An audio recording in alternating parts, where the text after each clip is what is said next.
The Chicago Bears just got lots of good news, but some bad news as well. And this is the recent performance of Caleb Williams in the offense. Let's do bad news first.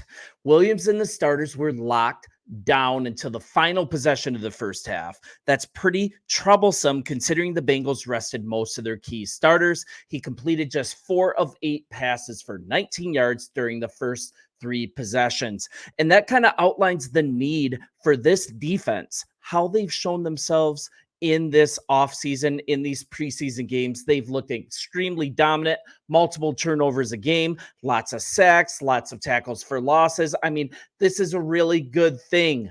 But with this realistic view of the offense, it's going to take some time to gel. And really blessed by this defense because I think this defense is going to have to carry the team for a lot of these first few games as the season starts. I think we have to be realistic, but at the same time, we can be super optimistic, right? Caleb Williams completed 6 of 13 passes for 75 yards against the Bengals, his first game at Soldier Field. He also added 7 yards and a touchdown to his lone carry.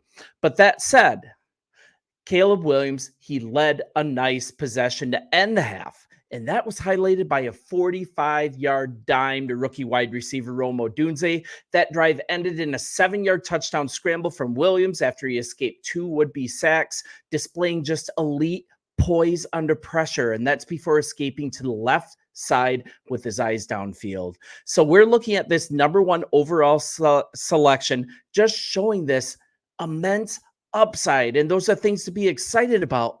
But we've got to look at the clear shortcomings of the offensive line. That's something that we could be forced to get used to in the 2024 season for the Bears, because the offensive line did not play in a stellar manner this weekend. So let's look at the good and bad news. Let's not be complete homers and just celebrate these successes of Caleb Williams, even though they're super exciting. Let's be realistic. Be blessed by having the defense that we have. Look at the realization that this offense, it's going to need some time to gel. It's not going to be perfect, and this isn't all going to be big plays. But with that being said, let's look at this performance just a little more deeply. And it starts with Caleb Williams. He showed extremely quick processing, just great decision-making, and it really got set off by Khalil Herbert. He had just a beautiful cutback run, even though he may have had an opening on the other side. But the guy just read the secondary. He cut it back for 21 yards. Just really nice vision. And this might be proof that we should keep Khalil Herbert. I mean, we had so many injuries at running back last year. We were on our 4th back at one point. I think Travis Homer got a start. And, this is just really good insurance. He's not costing a lot of money. Unless we can execute a trade that vastly benefits this offensive line, I think we should kind of stay pat. So, and then we're looking at Caleb. He starts looking downfield, nothing there, and just rolls left and does this off-platform throw right into the bucket over the shoulder, Rome Odunze. That's literally the hardest throw that's possible as a quarterback. And that's 2 weeks in a row he's made a throw like that. Flushed out of the pocket, off schedule, kind of freelancing, and getting creative with no need to even set his feet. That is exciting. And it's just special, right? It looks effortless. It looks natural. I mean, how can you throw shade on this game at all? Plus, it's an over-the-shoulder connection to fellow rookie Rome Odunze. I mean, come on, guys. That is just fantastic. We've just got to take with a grain of salt how this offense kind of came out flat. Then right after that, he immediately freelances to the right. He just throws an absolute laser to the right corner of the end zone. Just a tiny bit of learning and setup is needed for Rome Odunze, though. He was in the corner of the end zone. He forgot he had to have his feet in bounds. So that's understandable. That's forgivable. But Rome Odunze is a rookie. He's got to do just a little bit more learning about that. And then we have just a play fake and an improved throw once again across his body. And then to finish it off, just a playground play from the 7-yard line. Just super creative, just hits the corner and scampers in. So once again, we're looking at 93 passing yards, 27 rushing touchdowns, and 3 years of college ball coming into the pros. 93 passing touchdowns, 27 rushing touchdowns, 3 years of college ball. Pretty impressive, right? And it looks like this is just going to continue. And this is the first time we are able to, as fans, actually see a fully finished drive. Finished with a really nice play. I mean, off-platform throws without losing velocity, good decision making. This also comes as after a kind of stale start to the game. And the nice thing about Caleb Williams, and this is what he is displaying, he just keeps pushing. Even though they came out stale, he just had a short memory. He just kept going, knowing that results are going to come. He believes in his own talent. He believes in the personnel on this team.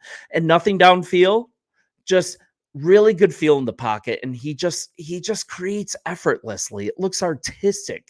And plus, the huge game, the huge pass to Tyler Scott. He hit Tyler Scott, I think it was close to 50 yards, hit him right in stride. The corner had no choice but to interfere, basically bear hug him and stop it.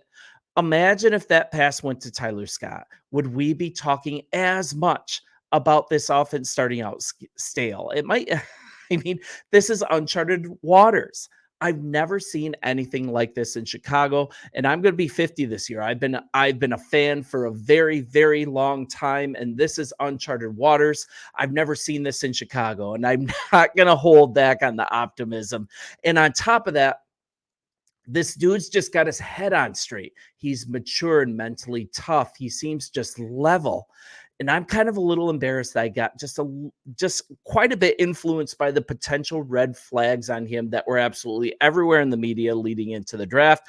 I bought into it some, but it just shows the quality of the scouting department that Ryan Poles has put together. It just shows the quality of the interview process, the amount of research that goes into this, and also getting him into the building at Hallis Hall and seeing for themselves. And every indication from Hallis Hall, from interviews, the guy just says the right thing. He's being humble. He's learning. He's taking his time. He seems really level. Every indication just says that these red flags, they're mostly unfounded. I don't really see a downside right now. The only downside, the only bad news is that us as fans, we're going to have to take some time, take a deep breath, watch this offense develop, give it a little bit of grace at the beginning of the season. I would say the first 3 or 4 games, you're going to see these dead times with the offense. And that is when we are so blessed by this defensive line to be able to carry the team during these difficult times. And then also, be that support when Caleb is playing really well. When the offense is clicking, we could look at having a complete team on every single facet of the game. And that's something that's super exciting. I've never really seen it in a very long time, at least a decade as a Bears fan. And this is exciting. You guys let me know what you think. I didn't want to just do a standard Caleb Williams hype video.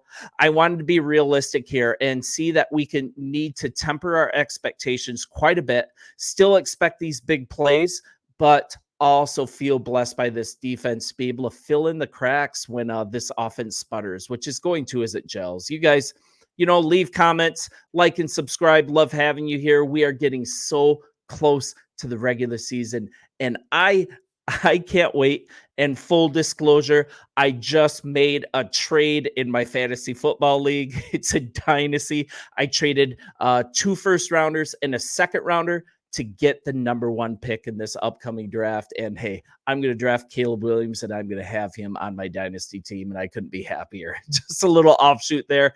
You guys, let me know what's even going on in your fantasy leagues, what you would like to see as far as where you rank Chicago Bears players on your fantasy squad and what the expectations should be, what the ranking should be.